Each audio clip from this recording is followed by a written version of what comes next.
Hello friends, welcome back to my YouTube channel Mumil education. Friends, आज आम यही video रे किछि जनरल नॉलेज जानिबा। चलंतु फ्रेंड्स, वीडियो आरंभ करिबा। तो देखिबा, भारतर जातीय गीत वंदे मातरम केते समय रे गाइबा को पड़ी थाए। उत्तर 65 सेकेंड। 2 नंबर, केउ जीव भूमिकंप हेबो बोली पूर्वरु जानि जाए। उत्तर माछ। 3 नंबर, मनीषर केउ अंगरे झाल होई न थाए। उत्तर ओठ। 4 नंबर, विश्व रे समुदाय केतोटी देश रहिछि। उत्तर 195टी। 5 नंबर, महात्मा गांधींकर चश्मा को केउ देश किनिथिला। उत्तर अमेरिका।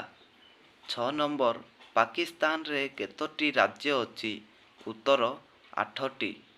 7 नंबर, भारत रे केते प्रकार माटी देखिबा को मिले। उत्तर 8 प्रकार।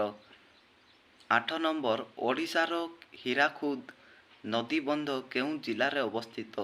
उत्तर संबलपुर। 9 नंबर, भारतर राष्ट्रीय पुस्तकर नाम कौन। उत्तर संविधान। 10 नंबर, दिल्ली पूर्वरु भारतर राजधानी केउंटी थिला। उत्तर कोलकाता। तो 10टी प्रश्न सरी जाइछि। एही प्रश्न गुड़िक भल लागिथिले लाइक एवं सब्सक्राइब करंतु एवं तम सांग मानकु शेयर करंतु। धन्यवाद।